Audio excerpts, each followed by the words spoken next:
بسم الله الرحمن الرحيم. الحمد لله رب العالمين، وصلى الله على نبينا محمد وعلى آله وأصحابه أجمعين۔ پیارے بھائیوں،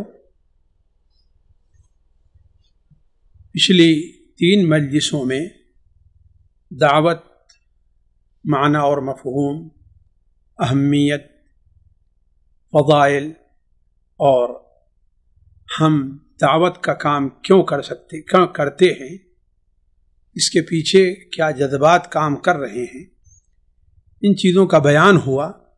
اس سلسلے میں ایک طالب علم کو ایک اور چیز ہے جو ذہن میں رکھنی چاہیے، اور اس سلسلے میں بہت سے لوگ غلطی کے شکار ہیں، بلکہ امت کا بہت بڑا حصہ اس سلسلے میں غلطی کا شکار ہے، اس لیے اس سلسلے میں متنبہ رہنا چاہیے۔ ہے تو موضوع بہت طویل، لیکن میں اسے اختصار کے ساتھ آپ کے سامنے رکھنا چاہوں گا۔ وہ موضوع یہ ہے کہ جب دعوت کا کام اتنا اہم ٹھہرا، دعوت کا کام اس قدر ضروری ٹھہرا، دعوت کا کام اس قدر فضیلت کا حامل سمجھا، تو پھر لوگوں سے کوتاہی کیوں ہوتی؟ کیا اس کے پیچھے کچھ شبہات کام کر رہے ہیں؟ اس کے پیچھے کوئی لوگوں کی اپنی اپنی دلیلیں ہیں، اپنی اپنی حجتیں ہیں، یا وجہ کیا ہے؟ تو اس سلسلے میں چند باتیں اہل علم نے لکھی ہیں۔ سب سے پہلی چیز یہ ہے کہ عمومی طور پر لوگ یہ بہانہ بنا لیتے ہیں کسی بھی برائی سے روکنے یا کسی بھی نیک کام کرنے میں حصہ لینے سے کہ ہم عالم نہیں ہیں، یہ کام تو مولوی لوگوں کا کام ہے، ہم عالم تھوڑی ہیں کہ ہم یہ کام کرنے جائیں۔ حالانکہ اس سلسلے میں کئی چیزیں قابل غور ہیں۔ پہلی چیز یہ ہے کہ اس چیز کو اچھی طریقے سے سمجھ لینا چاہیے کہ قرآن اور حدیث کی روح سے دعوت کا کام ہر مسلمان پر فرض ہے، جیسا کہ اس سے پہلے یہ بات گزر چکی ہے۔ جو شخص جتنا علم رکھتا ہے، جتنی معلومات اس کے پاس موجود ہے، اس معلومات کو لوگوں تک پہنچانے کا وہ مکلف ہے۔ یہ کوئی ضروری نہیں ہے کہ کوئی علامہ ہے، کوئی عالم ہے، یہ کوئی ضروری نہیں ہے۔ البتہ ہاں یہ تو ضروری ہے کہ اگر کوئی شخص اپنے آپ کو کسی ایسے منصب پر بیٹھا لے رہا ہے کہ لوگ اس کی طرف رجوع کریں، جیسے ایک مفتی ہے، ایک عالم ہے، ایسا شخص جس کی طرف لوگ اپنے مسائل کو لے کر کے رجوع کریں، تو ضروری ہے کہ وہ عالم ہو۔ لیکن عام چیز کوئی شخص دیکھ جا رہا ہے، ایک شخص نماز نہیں پڑھ رہا ہے، جا رہا ہے، دیکھا کوئی شخص جو ہے کوئی منکر کام کر رہا ہے، دیکھا کہ ایک شخص تعویذ پہنے ہوئے ہے، دیکھا کہ ایک شخص ہے قبر کو سجدہ کر رہا ہے، یعنی ایسی جو چیزیں ہیں، ایسے ہر کام کے لیے ہر انسان مکلف ہے۔ اسی لیے اللہ کے رسول صلی اللہ علیہ وسلم نے بڑے واضح طور پر فرمایا، بلغوا عنی ولو آیہ، جیسا کہ صحیح بخاری میں یہ حدیث موجود ہے، بلغوا عنی ولو آیہ، میری طرف سے پہنچاؤ خواہ ایک آیت ہی کیوں نہ ہو۔ یعنی اگر ایک آیت کا علم بھی کسی کے پاس ہے تو وہ اسے لوگوں تک پہنچانے کا، اس کی دعوت کا وہ مکلف ہے۔ اور اس سے بھی واضح وہ حدیث ہے جو صحیح مسلم حضرت ابو سعید خدری رضی اللہ تعالیٰ عنہ سے مروی ہے کہ آپ صلی اللہ علیہ وسلم نے ارشاد فرمایا کہ من رأى منکم منکرا فلیغیرہ بیدہ، آپ نے ایک عام رکھا ہے،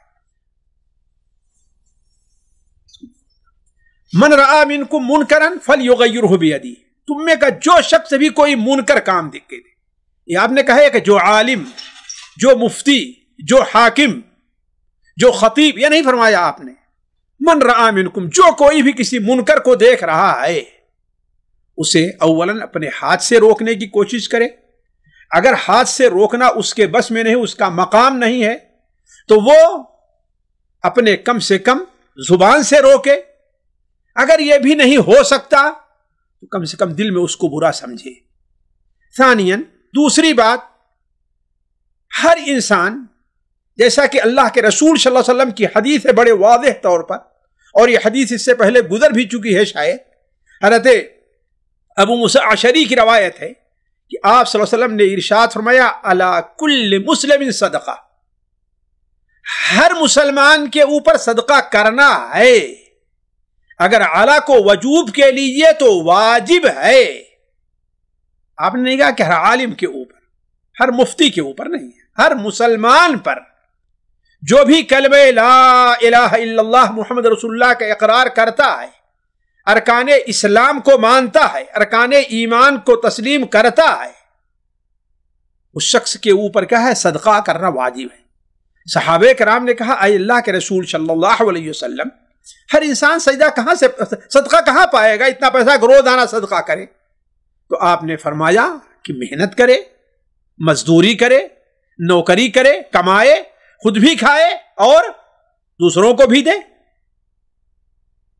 پھر سوال ہوا کہ اے اللہ کے رسول صلی اللہ علیہ وسلم، اگر ایسا نہ ہو سکے، اتنا کما ہی نہ سکے، یا ہو سکتا ہے انسان معذور ہے، تو آپ صلی اللہ علیہ وسلم فرمایا کہ کسی محتاج، سخت حاجت مند، پریشان حال کی مدد کر دے۔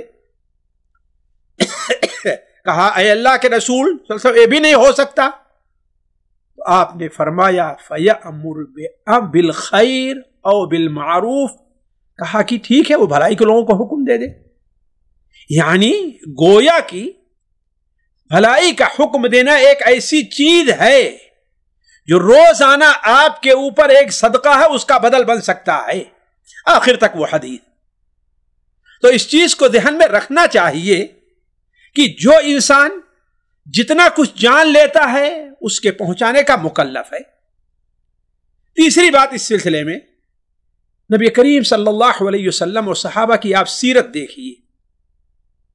آپ لوگ سیرت پڑھے ہوئے ہیں، سیرت کا درس لیتے ہیں، آپ اگر دیکھیے تو صحابہ کرام، ہر آدمی مفتی اور علامہ ہی نہیں ہوتا تھا۔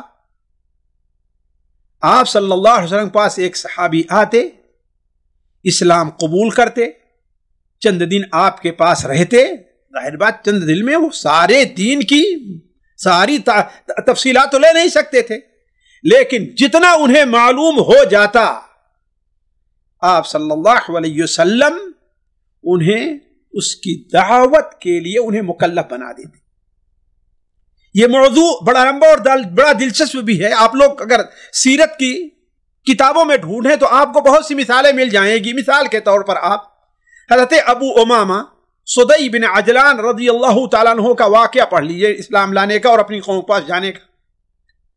اس طرح حضرت طفیل ابن عمرو الدوسی جو یمن سے آئے ہوئے تھے، اسی وقت جب آپ صلی اللہ علیہ وسلم مکہ میں تھے اور آپ کے خلاف مکہ کے لوگ ایک محاذ قائم کر رکھے تھے، حتیٰ کہ باہر سے آنے والے لوگوں کو روکا کرتے تھے، وہ بھی آئے اور صرف اسلام قبول کیا، توحید کو جان لیا، شرک کی قباحت کو سمجھ لیا، اور آپ صلی اللہ علیہ وسلم سے جب رخصت چاہے تو آپ نے انہیں اپنی قوم کی طرف داعی بنا کر کے بھیجا۔ کم سے کم یہ تو ایسی چیز ہے جس سے بہت سے لوگ واقف ہیں نا۔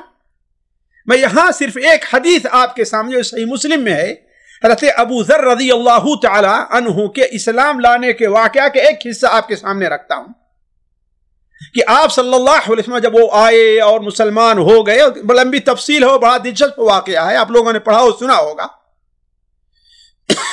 تو جب آپ صلی اللہ علیہ وسلم کے سامنے انہوں نے اسلام کا اقرار کر لیا تو آپ صلی اللہ علیہ وسلم بیان فرمایا کہ اچھا تم جاؤ، دیکھو ابھی تو تم میرے ساتھ رہ کر کے مجھے کوئی فائدہ نہیں پہنچا سکتے، البتہ مجھے خواب میں دکھلایا گیا ہے کہ میں ہجرت کرنے والا ہوں اور ایک ایسی زمین کی طرف جو کھجوروں والی ہے، اور میں سمجھتا ہوں کہ اللہ تبارک و تعالیٰ کا اشارہ اس سے یثرب یعنی مدینہ منورہ کی طرف ہے، تو ایسا کرو تم جاؤ اور اپنی قوم کو میری طرف سے یہ پیغام پہنچاؤ۔ لیکن جو الفاظ آپ نے یاد کیا ساتھیو بڑے ذو معنی ہیں، اس پر ذرا غور کریں۔ آپ نے فرمایا عسى الله ان ينفعهم بك ويأجرك فيهم، اس کا ہو سکتا ہے کہ اللہ تبارک تمہارے ذریعے سے ان لوگوں کو نفع پہنچا دے، اسلام لے آ لے تو، اور اگر نفع ان کو نہ پہنچا تو کم سے کم یأجورک فیہم، اللہ تعالی ان میں دعوت کرنے کی وجہ سے، انہیں دعوت دینے کی وجہ سے اللہ تبارک و تعالی تمہیں اجر سے نوازے گا۔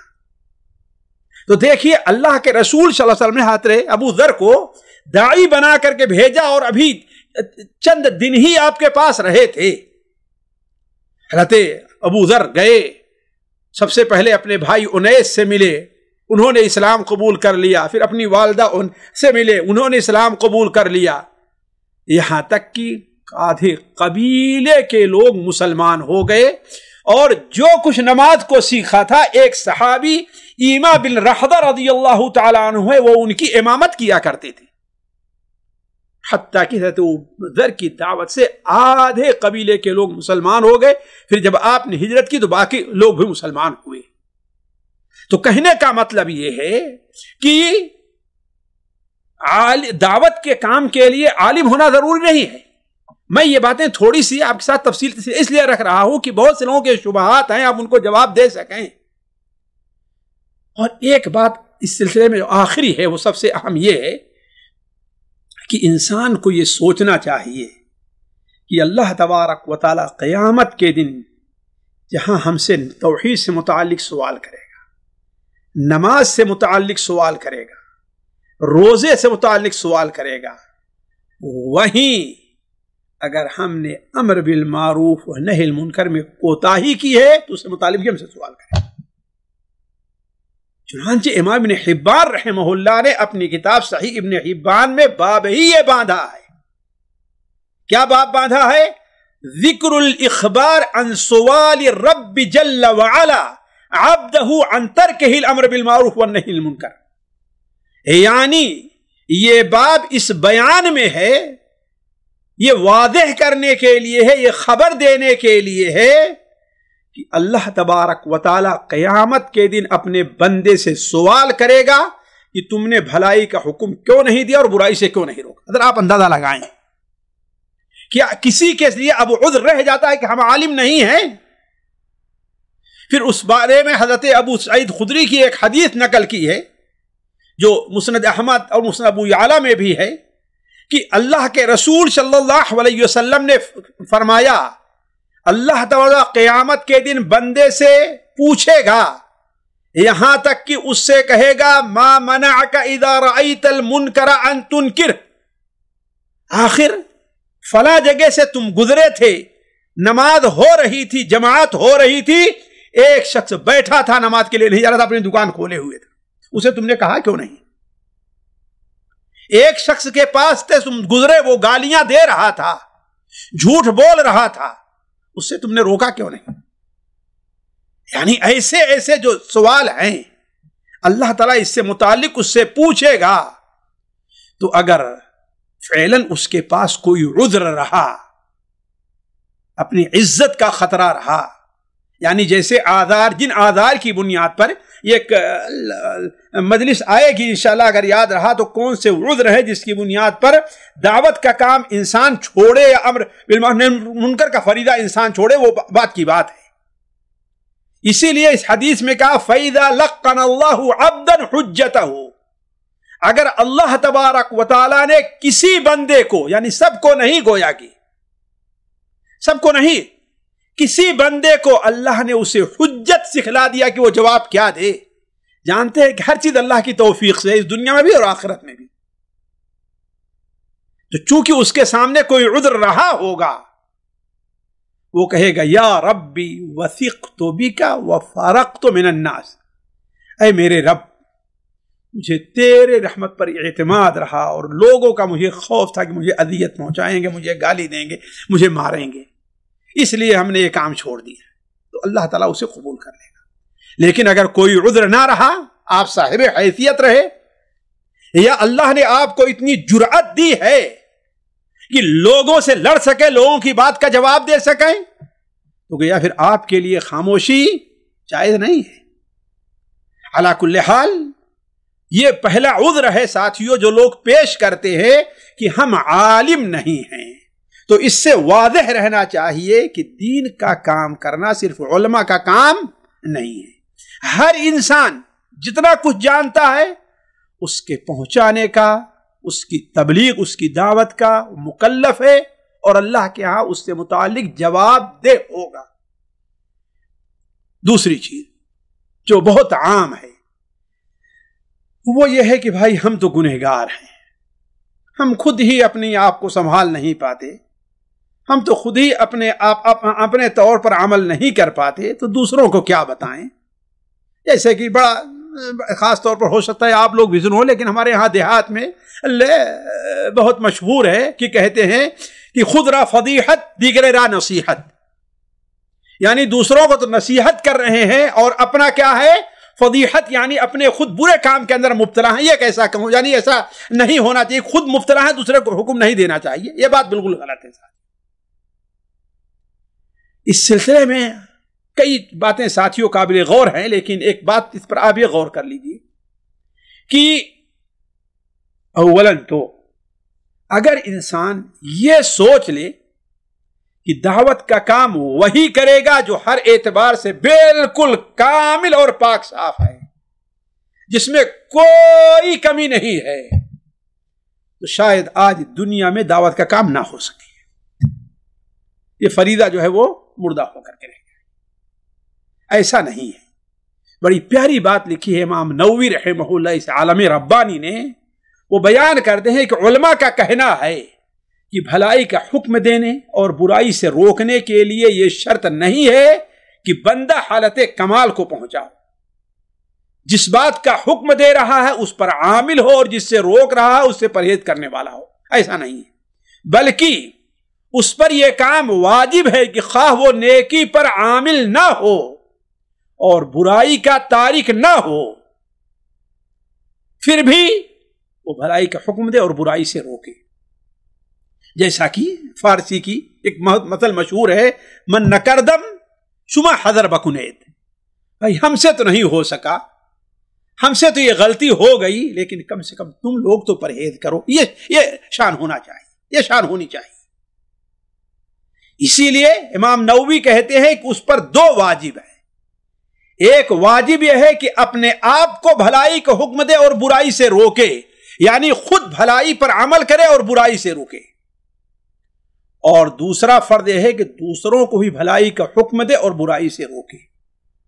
لہذا اگر ایک واجب میں کوتاہی ہو رہی ہے تو دوسرے واجب میں تو کوتاہی کا جواب نہیں ملتا ہے. اگر وہ خود عمل نہیں کرتا تو اس کا یہ مطلب نہیں ہے کہ دوسروں کو بھی عمل کرنے کا حکم نہ دے. ہو سکتا ہے کہ اسی دوسرے کو حکم دینے کی برکت سے اس کی اصلاح ہو جائے. ہو سکتا ہے دوسرے کو عمل کرنے کی برکت سے اللہ تعالیٰ قیامت کے دن اس کی وہی نیکی قبول کر لے، اسے معاف کر دے. جیسے ابھی گزرا نا، فَإِذَا لَقَّنَ اللَّهُ عَبْدًا حُجَّتَهُ، اگر اللہ تعالیٰ کسی بندے کو اس وقت دلیل سکھلا دے گا، حجت بتلا دے گا، تو ہو سکتا ہے کہ اگر خود عامل نہیں رہا تو دوسرے کو بتانے کی وجہ سے اللہ تبارک و تعالی اسے معاف کر دے. یہ بلکہ امام ابن عطیہ نے تو اس کے اوپر اجماع نقل کیا ہے ساتھیوں. کس بات پر اجماع؟ کہ انسان اگرچہ خود نیکی پر عامل نہیں ہے، انسان اگرچہ اپنے آپ کو برائیوں سے بچا نہیں پا رہا ہے، لیکن اس کے اوپر پھر بھی واجب ہے کہ وہ لوگوں کو بھلی بات بتلائے اور بری بات سے لوگوں کو روکے. بلکہ امام ابن عطیہ نے یہاں پر ایک بڑی دلچسپ بات کہی کہ علماء اصول کہتے ہیں کہ اگر چند لوگ بیٹھ کر کے کہیں پر شراب پی رہے ہیں، جوا کھیل رہے ہیں، یا اور کوئی برائی کا کام کر رہے ہیں، تو ان میں سے ہر ایک کے اوپر واجب ہے کہ دوسرے کو منع کرے. اسلام کا تقاضا یہ ہے کہ ہر ایک کو واجب ہے کہ دوسرے کو منع کرے. اگر منع نہیں کرتا تو وہ دو گناہ کا مرتکب ہو رہا ہے، ایک برائی کرنے کا اور دوسرے برائی سے نہ روکنے کا. اور اگر منع کر دیتا ہے تو ایک گناہ کا مرتکب. اسی لیے اس شبہ کا رد تابعین کے زمانے سے پایا جا رہا اور اس پر نکیر کرتے رہے ہیں۔ امام حسن بصری رحمہ اللہ سے کسی نے شکایت کی کہ فلاں شخص کہتا ہے کہ مجھے ڈر ہے کہ میں کوئی ایسی بات کہوں اور جس پر خود نہ عمل کروں تو اللہ مجھے گناہ دے گا۔ حضرت حسن بصری نے کہا کہ وہ شیطان کی وسوسوں کا شکار ہوگا، اس پر شیطان کا قبضہ ہو گیا ہے، کیونکہ شیطان چاہتا ہے کسی بہانے سے اسے بھلی بات بتانے سے روکے رکھے۔ علی کل حال ساتھیوں، کہنے کا مطلب یہ ہے کہ یہ عذر کہ ہم خود گناہ ہیں، ہم خود گنہگار ہیں، یہ حجت نہیں ہو سکتی۔ نیز اس بات پر بھی غور کریں، اگر ہر آدمی یہ سوچے جیسا کہ آج ہم تمام لوگوں کا یہ حال ہے، اللہ تعالی حفاظت فرمائے، کہ کوئی بھی غلطی اور گناہ سے بری نہیں ہے، ہر انسان سے کوتاہی ہوتی ہے۔ مثال کے طور پر ہم میں سے شاید ہی کوئی ہو الا ماشاء اللہ جو حسد کی برائی سے پاک ہو۔ کیا مطلب حسد پر تقریر نہ کرے وہ انسان؟ ہم میں سے شاید ہی کوئی ایسا ہو جو غیبت سے اپنے آپ کو بچا لے رہا ہے۔ کیا مطلب؟ وہ غیبت پر تقریر نہ کرے، غیبت سے لوگوں کو نہ روکے؟ نہیں، یہ نہیں، ایسا نہیں۔ اگر سارے لوگ یہی کرنا شروع کر دیں، یہ شعیرہ، یہ دین اسلام کا ایک جو بڑا اہم کام ہے، وہ کام ترک ہو جائے گا، جیسا کہ آج دیکھا جا رہا ہے۔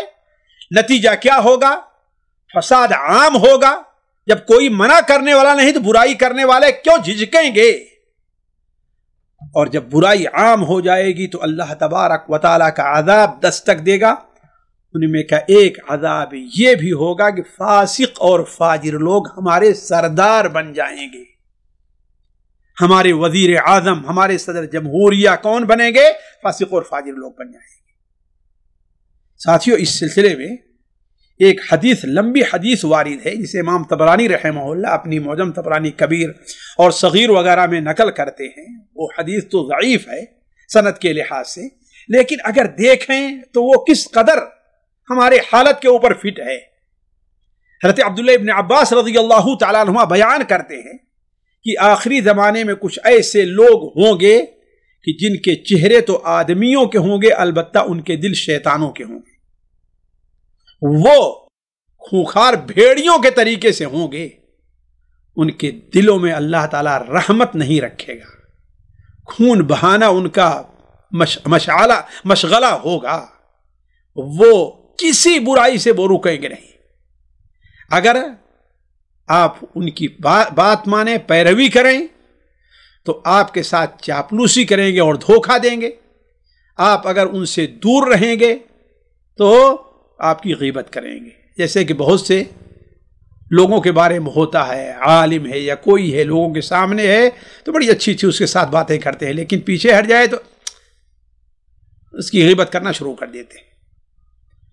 اگر جھوٹ بولیں گے آپ سے، اگر بات کریں گے تو جھوٹ بولیں گے، اگر امانت رکھی جائے ان کے پاس تو خیانت رکھیں گے۔ ان کے بچے بجو کے بچے ہوں گے، ان کے جوان شاطر اور ڈاکو ہوں گے، اور ان کے بوڑھے برائی بھلائی کا حکم نہیں دیکھیں گے اور برائی سے روکیں گے نہیں۔ تو اگر ایسا ہوا تو اللہ فعند ذلك يسلط اللہ علیہم شرارہم، جب ایسے ہوا تو اللہ تعالیٰ ان کے اوپر ان کے بروں کو، فاسقوں اور فاجروں کو مسلط کر دے گا۔ پھر ایسے موقع پر ان کے نیک دعا کریں گے لیکن اللہ ان کی دعا قبول نہیں کرے گا۔ تو علی کل حال ساتھیوں، دوسرا عذر عام طور پر لوگ کیا پیش کرتے ہیں کہ ہم گنہگار ہیں۔ کون ہے جو گنہگار نہیں ہوتا؟ تیسرا عذر ہے، انسان کو اپنی عزت کا خوف رہتا ہے اور مذاق اڑانے کا ڈر رہتا ہے کہ لوگ ہمارا مذاق اڑائیں گے۔ او ملا جی، او صوفی صاحب، آج بڑے ملا بن گئے ہو، کل ہمارے ساتھ یہ کرتے رہے، جیسے کہ عام طور پر دیکھا جاتا ہے۔ یہاں پر ایک بات ذہن میں ہمیشہ رکھنی چاہیے کہ اصل عزت جو ہے اللہ تعالیٰ کے احکام کے بجا لانے میں ہے، اور اصل رضامندی اللہ تبارک و تعالیٰ کی رضا تلاش کرنے میں ہے۔ اگر اللہ تعالیٰ کی رضا نہیں تو کوئی عزت کسی کو حاصل نہیں ہے۔ اگر اللہ تبارک و تعالیٰ کا ڈر نہیں تو کوئی بھی ڈر انسان کے کام آنے والی نہیں ہے۔ اسی لیے مائی عائشہ رضی اللہ تعالی عنہا کے پاس حضرت امیر معاویہ رضی اللہ تعالی عنہ نے ایک بار خط لکھا کہ آپ مجھے کوئی نصیحت لکھ کر کے بھیجیے، لیکن مختصر رہے، بڑی نصیحت نہ رہے۔ تو مائی عائشہ رضی اللہ تعالی عنہا نے ایک چھوٹا سا رسالہ، ایک حدیث لکھ کر کے بھیج دی، کہا کہ السلام علیکم، پھر اس کے بعد کہا سلام کے بعد کہ ہم نے اللہ کے رسول صلی اللہ علیہ وسلم سے سنا ہے کہ من التمس رضا الناس بسخط اللہ کفاہ اللہ مؤنۃ الناس، جو شخص اللہ تبارک و تعالی کی رضا لوگوں کو ناراض کر کے حاصل کرنا چاہے گا، یعنی لوگوں کو بھلی بات کا حکم دے گا، لوگوں کو حق بتلائے گا اگرچہ ناراض ہو جائیں، تو اللہ تبارک و تعالی لوگوں کی پریشانیوں سے اس کی حفاظت کر لے گا۔ لیکن جو شخص لوگوں کو راضی کر کے اللہ کو ناراض کرنا چاہے گا تو اللہ تعالیٰ ان کے حوالے کر دے گا، جیسے کہ آج ہمیں اللہ تعالیٰ لوگوں کے حوالے کر دیا ہے۔ آج ہم اپنے ملک کی، اپنے جائیداد اور تمام چیزوں کی حفاظت کے لیے کس کا سہارا لیتے ہیں؟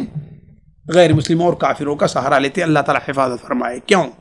اس لیے کہ ہم نے اللہ کی رضا نہیں تلاش کی لوگوں کو ناراض کرنے میں کر کے، بلکہ لوگوں کی رضا تلاش کی اللہ تعالیٰ کو ناراض کر کے۔ ثانیہ، ہمیں ایک بات پر غور کریں، آپ سب سے عزت والا اللہ تعالیٰ نے اس دنیا میں کس کو پیدا کیا ہے؟ البتہ اپنے انبیاء علیہ السلام کو ہے۔ عزت کے جس مقام پر ہیں کوئی دوسرا نہیں ہے۔ اگر لوگوں کو ناراض کر کے، لوگوں کو راضی کرنے کے لیے بھلائی کا حکم نہ دیا جاتا، یا بھلائی کا حکم دینا چھوڑنے میں اگر عزت ہوتی، تو اللہ تبارک و تعالیٰ کے انبیاء اتنی جان توڑ کوشش نہ کرتے اور نہ ہی اس کے لیے اذیتیں برداشت کرتے۔ ساتھیو، جب میں یہ قرآن مجید کی آیت پڑھتا ہوں تو عجیب قسم کا ایک جذبہ اٹھتا ہے۔ طٰہٰ ما انزلنا علیک القرآن لتشقیٰ، ہم نے آپ کے اوپر قرآن اس لیے نازل نہیں کیا ہے کہ آپ مشقت اور پریشانی میں پڑ جائیں۔ اب اگر کوئی شخص قرآن پر عمل کر کے اپنے کو سمجھتا ہے کہ ہم مشقت میں پڑے ہیں، ہمیں لوگ عزت نہیں دیں گے، ہمیں لوگ ذلیل سمجھیں گے، کمتر سمجھیں گے، تو اس کا مطلب یہ ہے کہ وہ قرآن مجید کی قدر نہیں کر رہا ہے۔ ما انزلنا علیک القرآن تشقیٰ الا تذکرۃ لمن یخشیٰ، جو اللہ تعالیٰ سے ڈرے اس کے لیے نصیحت ہے۔ یاد رکھیں، تنزیلا ممن خلق الارض والسماوات العلی، یہ قرآن کس کی طرف سے نازل ہوا ہے؟ جو آسمان اور زمین، عابدت آسمان کا مالک ہے، رحمان ہے، عرش کے اوپر مستوی ہے، آسمان اور زمین کی بادشاہت، زمین کے نیچے ساری کچھ اسی کی ملکیت میں ہے۔ تو لہذا عزت اگر ہے تو کس میں ہے؟ قرآن کی تعلیمات پر عمل کرنے میں ہے۔ حضرت عبداللہ ابن مسعود وہ واقعہ بیان کرتے ہیں جو صحیح بخاری میں اللہ کے رسول بیان فرمایا کہ ایک نبی کا واقعہ بیان فرمایا۔ آپ صلی اللہ علیہ وسلم اپنے دست مبارک سے پیشانی سے ایسے صاف کرتے آتے کہ نبی ایسے خون کو پوچھ رہے تھے، یہاں تک اتنا مارا تھا ان کی قوم نے کہ خون لہو لہان کر دیا تھا، تو وہ اپنے پیشانی سے، اپنے چہرے سے خون کو صاف کرتے جاتے اور کہتے رب اغفر لقومی فانہم لا یعلمون، اے اللہ تعالیٰ میری قوم کو معاف کر دیے، جانتے نہیں۔ آخر اگر یہ بے عزتی ہے حق بات پہنچانا، تو نبی نے یہ بات، نبی یہ کام کیوں کرتے رہے؟ چوتھا شبہ عام طور پر لوگوں کو ہوتا ہے، بہت عام طور کہتے ہیں ہماری کون سنتا ہے، ہم نے تو کہہ دیا ہے، ہماری کون سنتا ہے، ہماری بات مانتا ہی نہیں، لہذا چھوڑ دیتے ہیں۔ یہ سوچ غلط اور شیطان کا وسوسہ ہے، اور یہ سب سے بڑا سبب بنتا ہے دین کی تبلیغ کے بارے میں سستی اور کاہلی کا۔ لہذا ہمیں تو اولاً سوچنا چاہیے کہ ہم اس کے مکلف نہیں ہیں کہ لوگوں کو ہدایت کے راستے پر لائیں، ہم اس کے مکلف ہیں کہ لوگوں کو ہدایت کی بات بتا دیں، بس یہ ہمارا کام ہے۔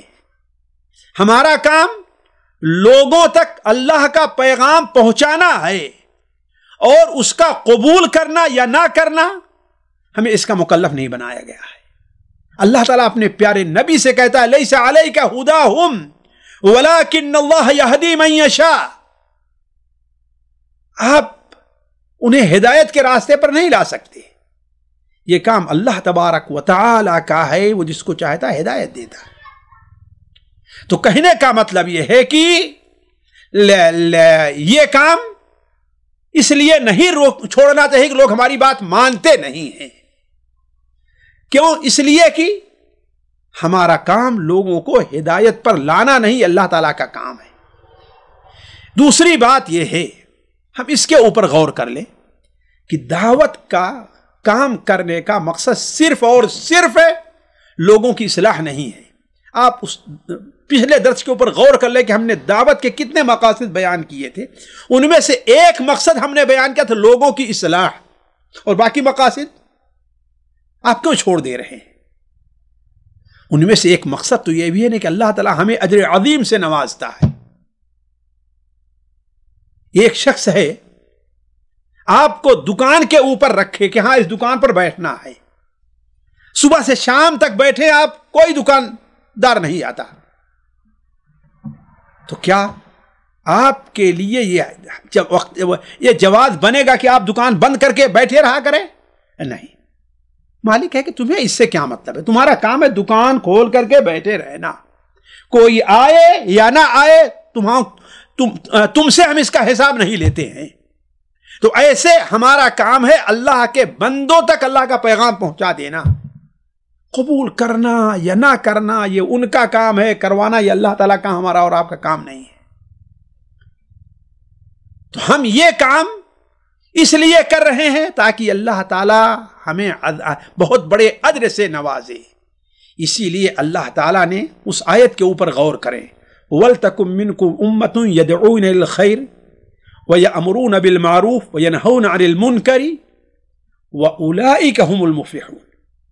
تم میں سے ایک جماعت ہونی چاہیے جو خیر کی طرف دعوت دے، بھلائی کا حکم دے، برائی سے روکے، کیوں؟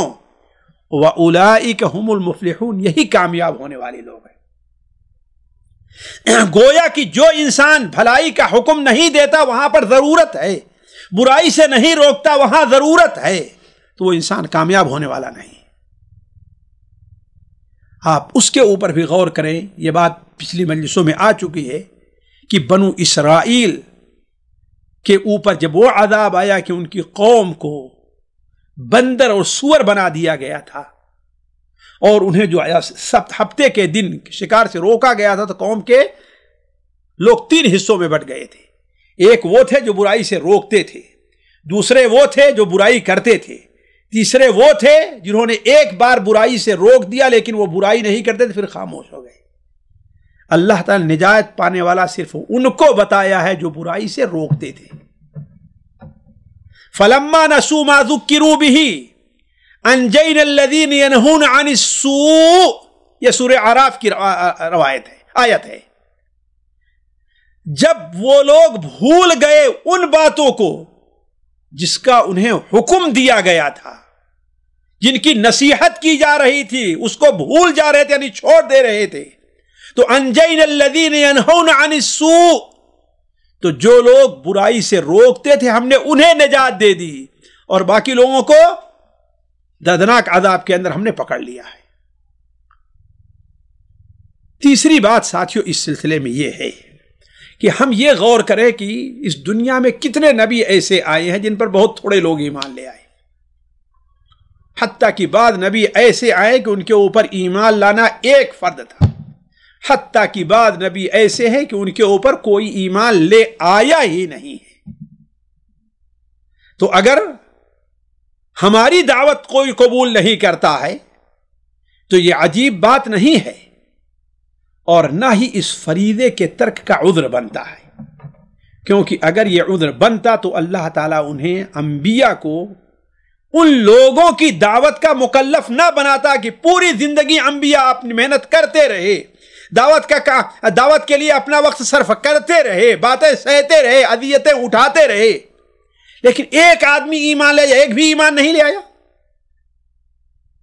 تو انبیاء علیہ السلام فبہداہ مقتدی، ہمیں ان کی اتباع کرنی ہے۔ تیسری بات ساتھیو، ایک بات پر اور غور کریں، ہدایت کا وقت کسی کو معلوم نہیں کب کس کو ہدایت ملتی ہے، اسی لیے انبیاء علیہ السلام آخری دم تک کرتے رہے ہیں، الا یہ کہ اللہ تعالیٰ بتلا دیتا تھا کہ اب یہ ہدایت قبول نہیں کریں گے، جیسے نوح علیہ السلام، انہ لن یؤمن من قومک الا من قد آمن فلا تبتئس بما كانوا يعملون۔ لیکن یہ کب 950 سال کے بعد اللہ تعالیٰ نے بتلایا ہے۔ ہم دیکھتے ہیں کہ ایک شخص زندگی بھر ایک جلسے میں بیٹھتا ہے لیکن اسے ہدایت نہیں ملی، بسا اوقات ایک معمولی سی چیز ہدایت مل جاتی۔ ساتھیوں، میں اپنے ایک مشاہدے کی بات بتاؤں، یہیں قریب کے شہر میں ہر مہینے ایک جگہ جلسہ ہوتا تھا، میرا ایک درس ہوتا تھا۔ ایک شخص برابر دیکھتا تھا کہ یہ کھمبے کے پاس آ کر کے بیٹھا ہوا ہے، بس اور کچھ نہیں۔ جلسے کے آخر میں کھانا کھا کر کے اٹھتا تھا اور چلا جایا کرتا تھا۔ ایسے مہینوں چلتا رہا، پتہ نہیں کتنے دن سے، سالوں چلتا رہا۔ ایک دن پتہ نہیں کون سی بات میرے زبان سے نکلی کہ اس کے دل میں بس گئی، اور اسی دن سے وہ اب درس کو کان دے کر کے سننے لگا اور ہدایت کے راستے پر آ گیا، بلکہ اس کا اقرار وہاں کے داعی سے بھی اس نے کیا کہ یہ صورتحال پیش آئی ہے۔ تو ہمیں یہ نہیں معلوم کس کو کب ہدایت ملتی ہے اور کس کے ذریعے سے۔ ہمارا کام ہے کہ ہم یہ کرتے جائیں، جتنا بھی علم ہے ہم کرتے رہیں۔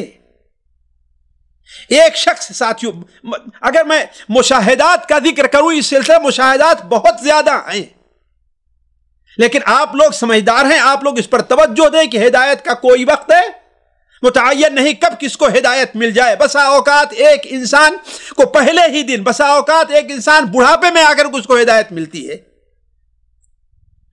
اور میں تو ہمیشہ ایک مثال دیتا ہوں، بلکہ ابھی لندن سے پچھلے ہفتے ٹیلی فون کر کے ایک صاحب نے بات کرتے رہے، انہوں نے کہا کہ یہ بات مجھ کو آپ کی بہت یاد آتی ہے۔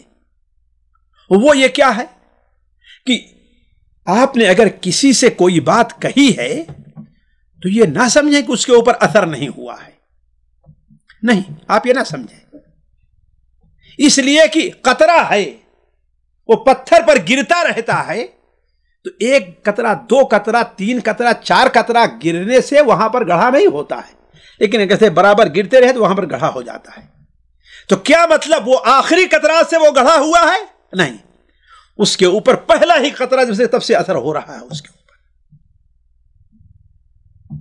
تو کہا کہ ہم نے کسی کو ایک بات بتلا دی، اب دوسرا کہے گا، تیسرا کہے گا، چوتھا کہے گا، اب اس کے دل پر آہستہ آہستہ اللہ اگر ہدایت دینی ہوگی، وَلَوْ عَلِمَ اللَّهُ فِيهِمْ خَيْرًا لَأَسْمَعَهُمْ، اگر اللہ خیر سمجھے گا تو اس کے اوپر اثر ہو جائے گا۔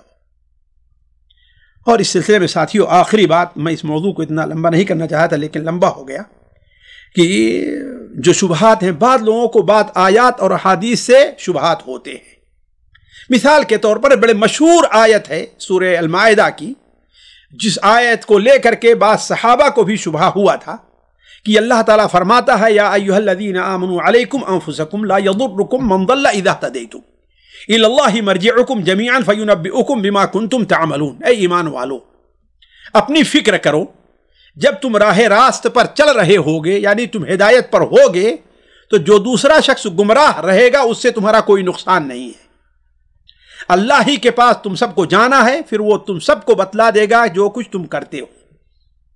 عام طور پر یہ لوگ ہدایت پیش کرتے ہیں کہ کوئی گمراہ ہوگا تو اپنے لیے ہوگا، میرا نقصان کرے گا تو اپنا کرے گا، میرا اس میں کیا نقصان ہے۔ لیکن ساتھیو، یہ بات ہمیشہ ذہن میں رکھنی چاہیے کہ اس آیت کا تعلق فریضے کے ترک کے لیے رخصت نہیں ہے، بلکہ اس فریضے کے ترک پر رخصت ہے۔ اس فریضے کے ترک کے اوپر ہے، نہ یہ کہ اس فریضے کے ترک کی رخصت ہے۔ یعنی اگر کوئی آدمی یہ فریضہ ادا کرے پھر کوئی ہدایت کے راستے پر نہ آئے تب اس تمہارے لیے کوئی عیب کی بات نہیں. یہ نہیں کہ تم کسی کو بات بتلاؤ ہی نہیں پھر تمہیں کوئی گناہ نہیں ہوگا. حضرت ابوبکر رضی اللہ تعالیٰ عنہ مسند احمد کی جو پہلی حدیث ہے ساتھیوں، اس میں کیا ہے؟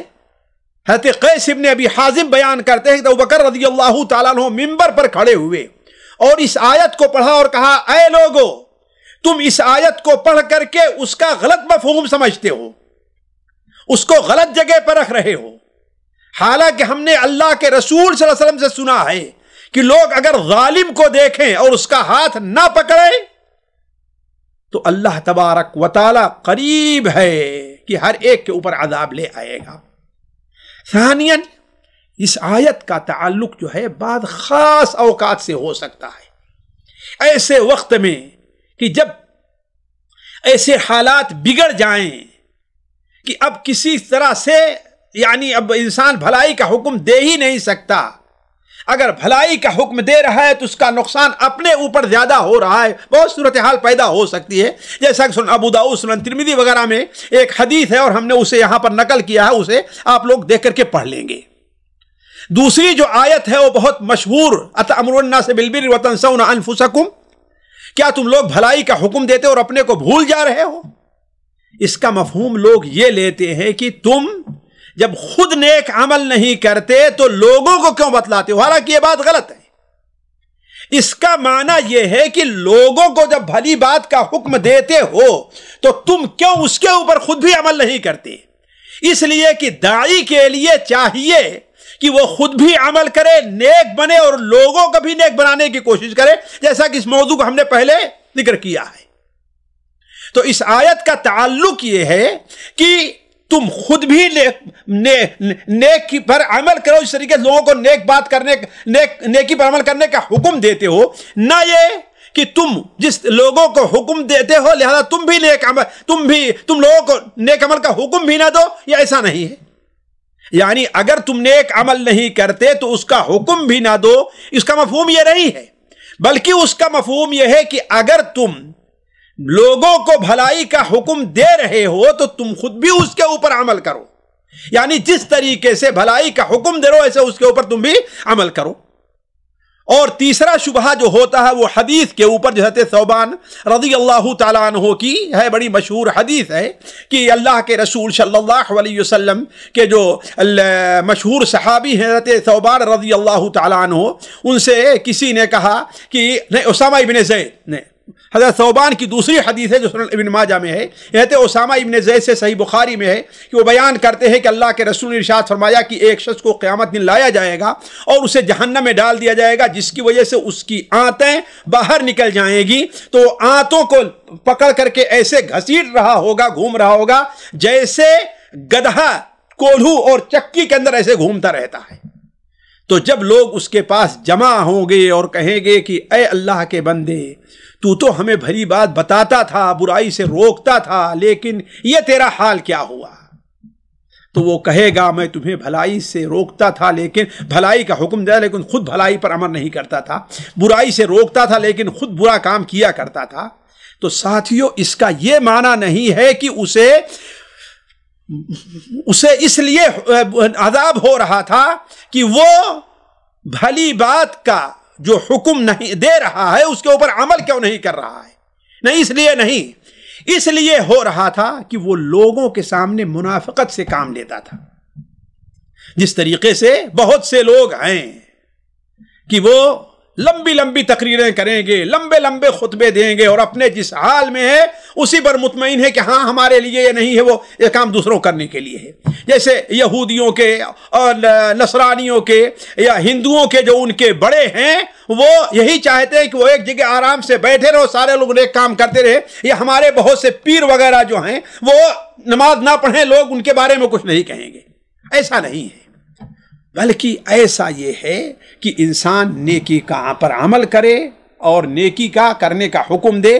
یہ نہیں کہ دل میں تو نفاق رکھے ہوا ہے، کسی مصلحت کے تحت پیسے کے لیے کسی وجہ سے لوگوں کو بھلائی کا حکم دیتا ہے اور خود اس کے اوپر عمل نہیں کرتا۔ جیسا کہ ایک لطیفہ بیان کیا جاتا ہے نا کہ ایک مولوی صاحب نے ایک بار جو ہے بڑی اچھی تقریر کی لوگوں کو صدقہ کرنے کے لیے، تو گھر واپس جاتے ہیں تو کیا دیکھتے ہیں کہ ان کی بیوی نے ڈھیر سارا مال نکال کر صدقہ کرنے کے لیے رکھ لیا ہے۔ تو کہتے ہیں کہ یہ کیا ہو رہا ہے؟ کہا آج آپ نے تقریر نہیں کی ہے صدقہ کرنے کی؟ کہا اللہ کے بندی چھوڑ اس کو، یہ تو ہم نے دوسرے لوگوں کو لیے کہی۔ تو یہ ایک لطیفہ ہے، غلط ہے، مولویوں کو بدنام کرنے کے لیے ایسا کہا جا رہا ہے، لیکن ایسا جو ہے وہ یقیناً اس حدیث کے ضمن میں آتا ہے، اس وعید کے اندر آتا ہے۔ تو علی کل حال ساتھیوں، کہنے کا مقصد یہ ہے کہ جو لوگ بھی بھلائی کا حکم دینے اور برائی سے روکنے کے لیے یا کام کرنے کے لیے یہ بہانے ڈھونڈتے ہیں، یہ 3 4 یا 5 بہانے جو ہم نے ذکر کیے ہیں، وہ اپنی جگہ پر صحیح نہیں ہیں۔ اللہ تعالی ہم میں سے ہر شخص کو حق کا داعی بنائے، اللہ تعالی ہم میں سے ہر شخص کو دعوت کا کام کرنے کا حکم دے، اللہ تعالی ہم میں سے ہر شخص کو برائی سے رکنے کی توفیق عطا فرمائے۔ سبحانک اللہم و بحمدک، اشہد ان لا الہ الا انت، استغفرک و اتوب الیک۔ اگلی مجلس جو ہوگی وہ آپ لوگوں کے سامنے ہمارے خیال سے اوراق چلے گئے ہیں کہ کس چیز کی طرف ہمیں دعوت دینی چاہیے، پھر اس کے بعد ہمارا اگلا مرحلہ آئے گا۔ تب تک کے لیے آپ سے رخصت ہے۔ السلام علیکم ورحمۃ اللہ وبرکاتہ۔ سامعین کرام، ہمارے علمی اور عوامی دروس اور سوال و جواب کی مجلسوں سے آپ خود بھی مستفید ہوں اور اپنے دوست و احباب کے ساتھ بھی شیئر کریں۔ عین ممکن ہے کہ آپ کے شیئر سے کسی کی اصلاح اور آپ کے لیے صدقہ جاریہ بن جائے۔ واٹس ایپ پر اسلامک میسج حاصل کرنے کے لیے نمبر نوٹ فرمائیں: یعقوب عزیز 00966 5089 59707۔ واٹس ایپ سوال جو آپ گروپ میں ایڈ ہونے کے لیے نمبر نوٹ فرمائے: عبدالسلام عمری 00966 502627 نمبر بھیجتے ہوئے نام اور پتہ ضرور لکھیں۔ اسی طرح ہمارے یوٹیوب چینل اسلامی دعویٰ کو ضرور سبسکرائب کریں تاکہ ہماری ہر نئی اور اہم ویڈیو کی اطلاع آپ کو فوری حاصل ہو جائے۔ تمام دروس، مقالات اور سوال و جواب سیریز کے لیے ہماری مشہور ویب سائٹ www.islamidawah.com کا مشاہدہ کرتے رہیں۔ السلام علیکم ورحمۃ اللہ وبرکاتہ۔